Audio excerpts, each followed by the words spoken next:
You really start thinking about, oh, I'm not really doing as much business as I would like. And you start thinking about, if you're honest with yourself, say, do I really want that much more business? Because if you really wanted that much more business, You'd be going after it. there's things you could do that you're Right. not doing.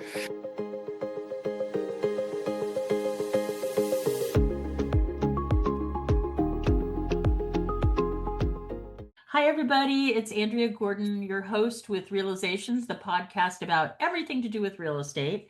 And today I'm really excited. I have Scott Spelker on from Madison, New Jersey. And I'm so excited to talk with him about his experiences in real estate, how he got to where he is, and what the future leads for him. Okay. So, Scott, welcome. Hello. Thank you. Thanks for having me. Of course. So tell me a little bit about yourself. How did you get into real estate? I understand you've been doing this for 11 years and you've Right. obviously had a whole life before that. So how did you end up in the weird world that is real estate? Well, I'll give you the abbreviated version so your audience stays awake. I was a Wall Street trader for 25 years and enjoyed that career. I enjoyed the pace of it, the action for a long time. But at about 48 years of age, I decided I wanted to do something different. So I went back to school at night after work to become a teacher. A teacher of what? I was going to teach US history, world history, economics, personal finance, those sorts of things. So I went through the program and student taught at a local high school. And then when it came time to apply for jobs, there were not many jobs for a lot of applicants. So I found myself with my kind of game plan of exiting Wall Street into doing something different.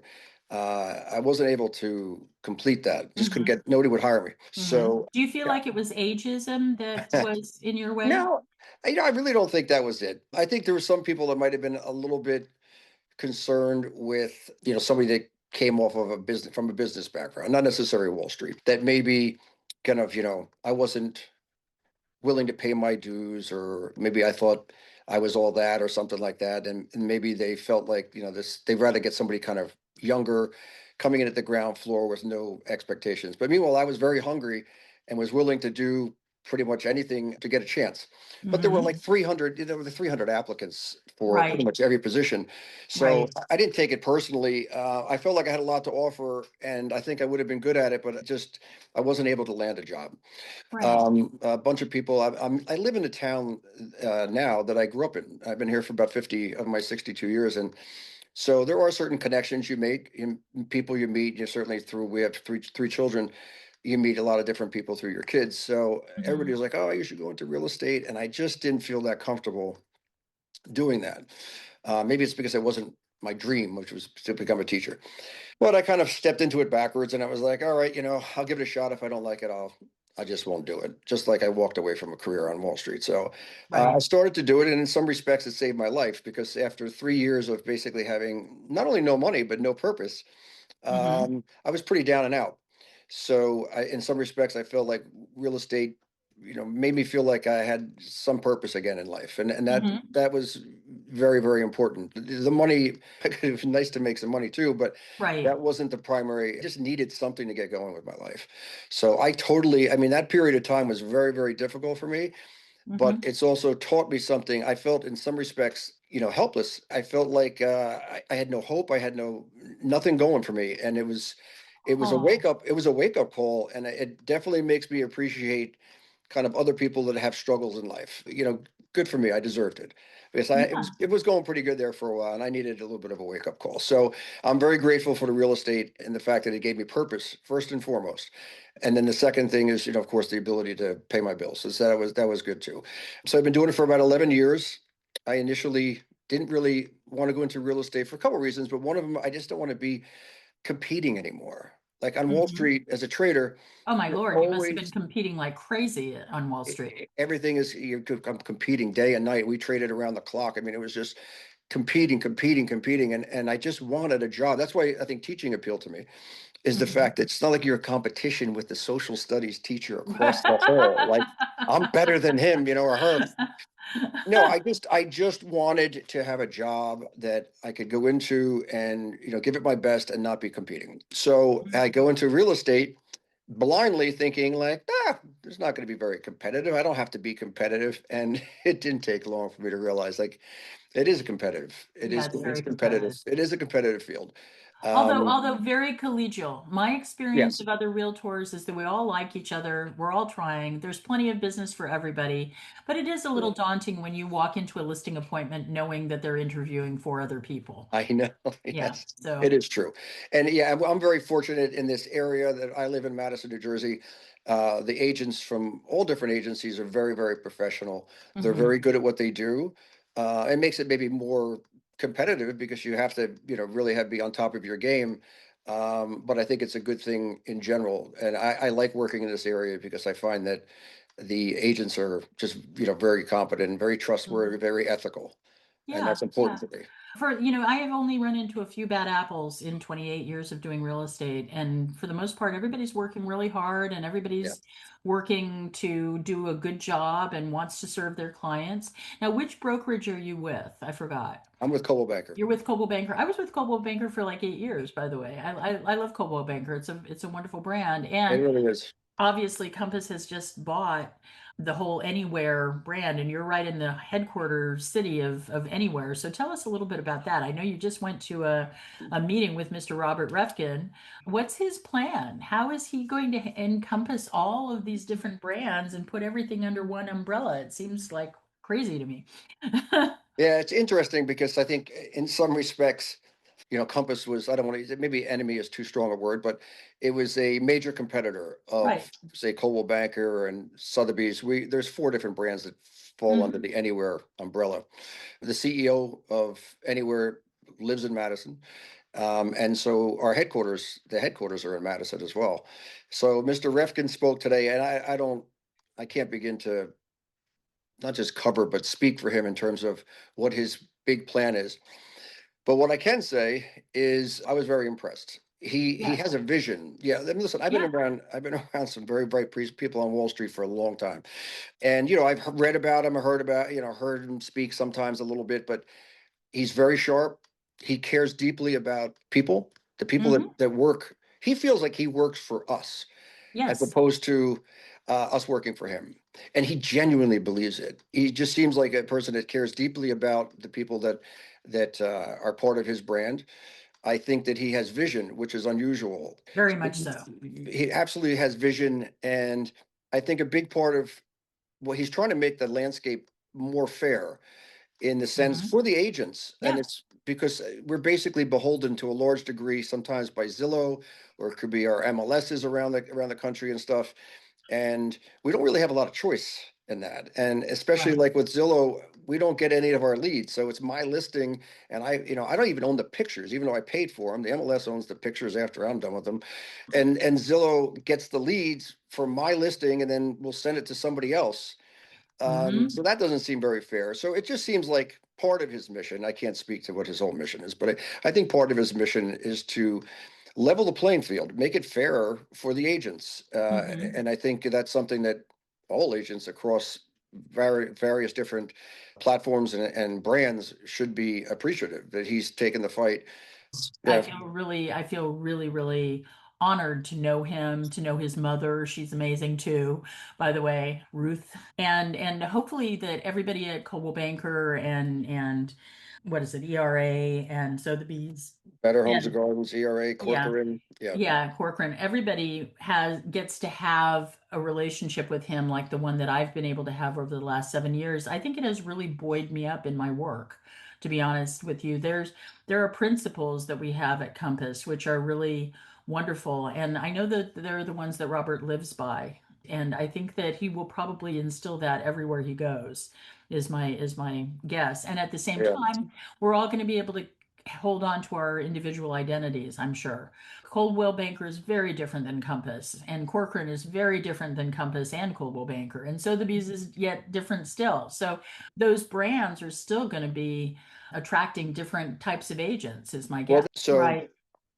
it was refreshing to see somebody that is genuinely you can just sense is just a very good person, Hmm. and also somebody that's very smart, and also somebody Yes. that has vision. And I Yes. just think that's rare in any corporate environment, Well, let alone real estate.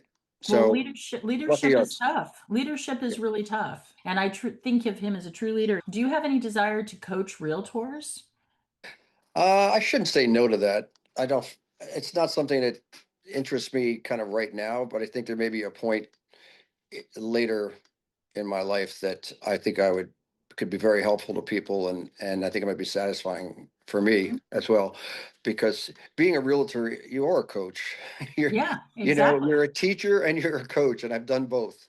I never thought that doing student teaching or going through that whole program for whatever it was 2 years, since I couldn't get a job in teaching, I figured that that was kind of a waste, but it really wasn't, because it gave me some skills, because you have to be a teacher to some degrees, to some degree, and coaching. I did coaching just because, even most people, they coach their own kids. Um, I coached my own kids for a very, very short period of time, and then I stayed coaching even after they were long gone. So my motivation was not just to kind of showcase my own kid type of thing, or that kind of stuff. And I Mhm. coach different sports. I coach baseball, I coach football, I coach tennis. So yeah, maybe someday I'll coach real estate agents.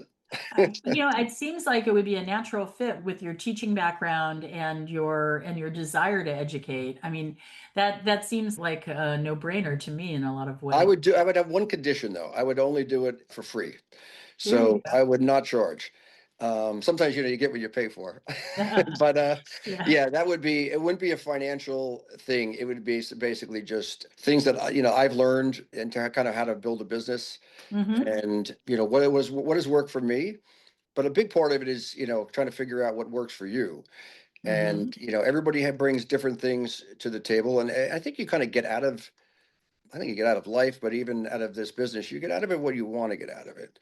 If you really start thinking about it, well, I'm not really doing as much business as I'd like, and you start thinking about it, if you're honest with yourself, say, do I really want that much more business? Because if you really wanted that much more business, You'd be going after it. there's things you could do that you're Right. not doing.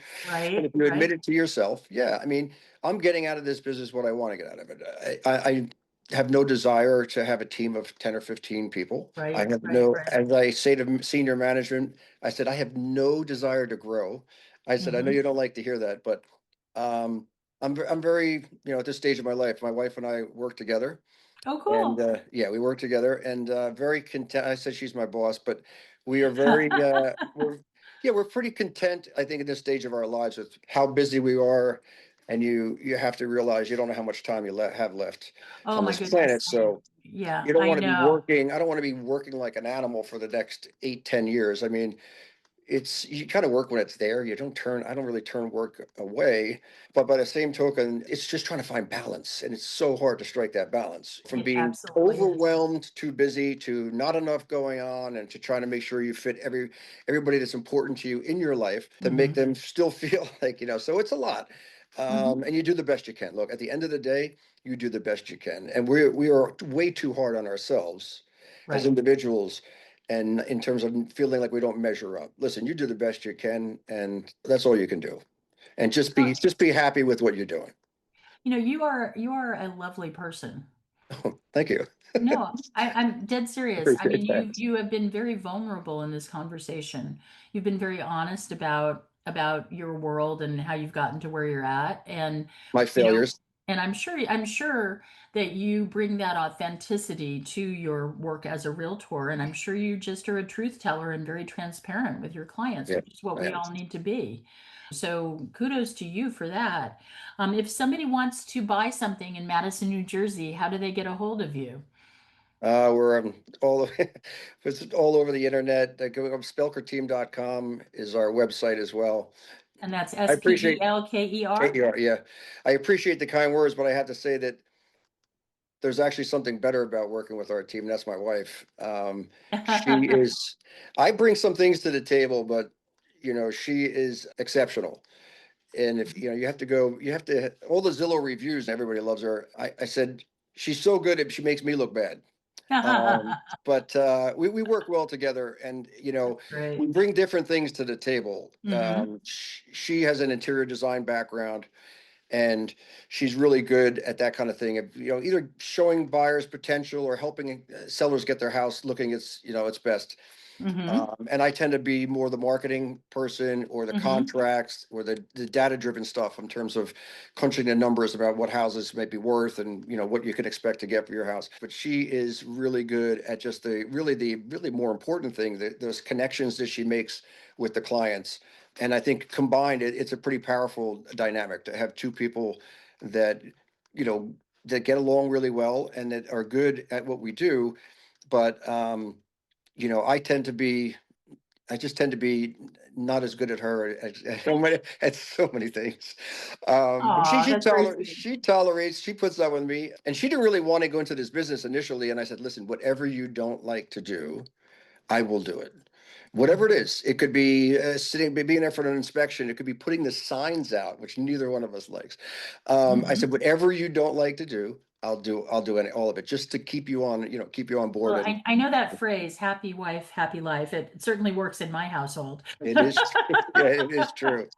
No, I Anyway. can't say enough. I know it sounds maybe a little bit corny or whatever, but I really feel that way. And I'm not alone. I mean, anybody that knows my wife in this town, and she's been here for 35 years, she is just the genuine article. And she's just a very loving person. And Mhm. she's just fantastic. And the loyalty that she commands from clients and former clients is really huge. She doesn't have to be the type of person that's dropping off gifts every couple of Mhm. months. They will never forget her because Wonderful. because she cares about people. I mean, I care Well, about them, but I was going I to say think you she you no, I obviously care care about about them people too. too. I Yeah. do. I genuinely do, and they can tell that. Mhm. People can sense that. That's worth a Absolutely. lot because people, when they Absolutely. have alternatives to go work somewhere else, if they Mm-hmm. feel, that's all anybody wants, to feel appreciated and wanted. And if they Mm-hmm. have that, it's very difficult to leave a situation like that because it's worth more than money. Money Oh, money is not the be all end all. If you feel appreciated in what you do and where you work, that's worth a lot. It's worth a lot to people. And in my abs experience, I've seen that. Yeah. absolutely. Well, you are a doll. Thank you for Thank you. being on my podcast today. Happy to be Um, here. Yeah. Spelkerteam.com, is that it? Brokerteam.com. All Yes. right. Yeah. And I hope our paths cross again soon. So do I. Absolutely. It's been a pleasure.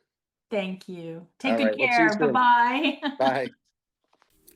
If you loved hearing from these incredible voices shaping real estate, you'll want to catch what's next. Click the video on screen to keep discovering more inspiring stories.